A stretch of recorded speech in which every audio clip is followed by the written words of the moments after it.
जी, होता यूँ है कि वो लड़की का पीछा करता है। जब वो ब्यूटी पार्लर तैयार होने के लिए आती है, तो ये लड़का उसके पीछे-पीछे चलता रहता है। जो ही वो अंदर मतलब दाखिल होती है ब्यूटी पार्लर में तैयार होने के लिए, तो ये उसके पीछे ब्यूटी पार्लर के गेट पे आकर इधर-उधर देखता है कि मुझे कोई देख तो नहीं रहा।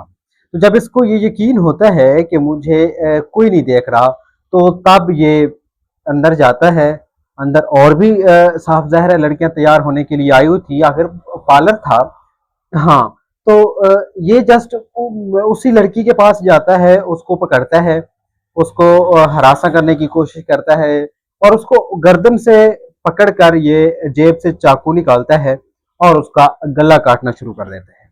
तो वहाँ जो पार्लर का स्टाफ था, फीमेल स्टाफ होता है आपको पता है, तो उन्होंने ना शोर शराबा किया। बाहर एक औरत बाहर निकलती है, वो रोड पे आकर शोर मचाती है, तो लोग मार्केट वाले इकट्ठे होते हैं और पूछते हैं कि क्या हुआ।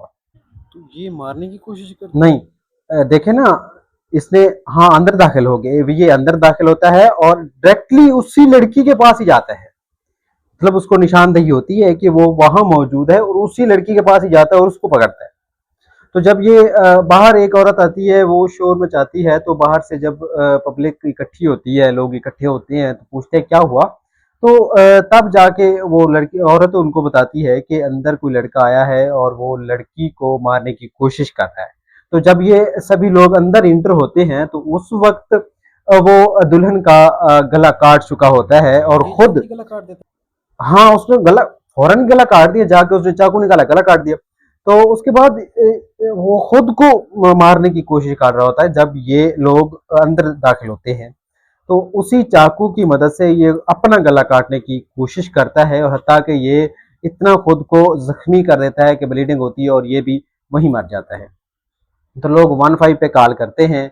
पुलिस मौके पे आती है। जब पुलिस आती है। है अच्छा। तो उस वक्त ये दोनों मर चुके हम्म। होते हैं और हम्म। जो वहाँ की इब्तदाई मालूमात पुलिस को मिलती हैं, उसके बाद इन दोनों की लाशों हम्म। को अच्छा। पोस्टमार्टम के लिए हम्म। हम्म। डिस्ट्रिक्ट हेडक्वार्टर लोधरा मुंतकिल किया अच्छा। जाता है। दोनों की लाशों को अस्पताल ले जाया जाता है और वहाँ इनका पोस्टमार्टम किया जाता है और उसके बाद पता चलता है कि इनकी डेथ में 3 से 4 मिनट का वक्फा मिलता है।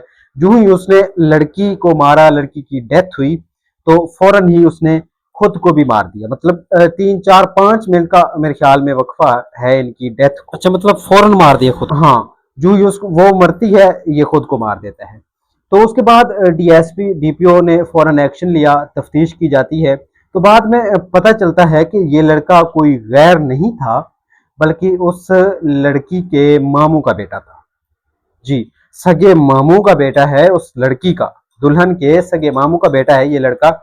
और जब बात ओपन होती है तो मालूम होता है कि ये लड़का उससे प्यार करता था और काफी बार इसने रिश्ते की भी ऑफर की लड़की के घर वालों को, लड़की को। और दूसरा अहम पॉइंट सर यहाँ पे ये है कि लड़की भी उसको पसंद नहीं करती थी। अच्छा। हाँ, लड़की भी उसको पसंद नहीं करती हम्म। थी और लड़की के पेरेंट्स, फैमिली भी उसको लड़के को पसंद नहीं करती थी। हम्म। काफ़ी बार इनकी मुँहमारी हुई तो वो यही कहता है कि नहीं, मैं ब्याह करना तो इहदे नाल ही करना है। अच्छा। मतलब उसकी ज़िद बन गई थी। तो इसके बाद जो हम्म। मालूमात मिली, जो तफ्तीश हुई, तो बताया गया कि अच्छा। इसके वालिद के खिलाफ भी एफआईआर हो गई है और उस लड़के के खिलाफ भी एफआईआर कर दी गई है। ये वहाँ के डीएसपी का बयान था कि हमने उसके लड़के और उसके वालिद के खिलाफ एफआईआर कर दी है। लेकिन अब सब सोचना ये होगा कि पुलिस अब नेक्स्ट क्या एक्शन लेगी कि मारने वाला भी मर गया और जो मारी गई वो तो बेचारी मारी गई, और अब वो किसको पकड़ेगी। इस बारे में अहम अभी पॉइंट। तक हम कुछ नहीं कह हम्म। सकते। सर, दोनों की लाशें हम्म। निकलती हैं वहां से, ब्यूटी पार्लर से दोनों की लाशें उठाई जाती हैं, अस्पताल मुंतकिल की जाती हैं, वहां पे उनका पोस्टमार्टम होता है और उसके बाद अगला प्रोसेस जो है वो होता है। जी बिल्कुल, लड़के वाले तो रेडी होते हैं, बारात लेकर उन्होंने आनी होती है, वो भी अपनी तैयारी में मसरूफ होते हैं कि उनको ये खबर मिलती है कि दुल्हन को कत्ल कर दिया गया है और वो भी उसके सगे मामू की तरफ से। तो कुछ लोग इस पे ये तंज क्या कमेंट्स कर रहे हैं कि वो लड़का अपने होश में नहीं था, मतलब कि उसने आइस या चर्स कह लें या शराब कह लें, मतलब उसने मंशियात पी हुई थी और उसको कुछ मालूम नहीं था। लेकिन ये बात बिल्कुल गलत है। आपने वीडियो में शायद देखा होगा कि वो जिस तरह आ रहा है और अंदर इंटर हो रहा है, तो इससे ये वाज़े होता है कि वो अपने होश हवास में है और एक प्लानिंग के तहत उसने ये मर्डर किया, लड़की को कत्ल किया। मतलब इसमें कोई छोटी बात नहीं है, बहुत बड़ी प्लानिंग है बैकग्राउंड, जिस तरह मीडिया पे हम देख रहे हैं। बाकी इसका जो सॉल्यूशन है वो पुलिस देखिए अब क्या करती है नेक्स्ट।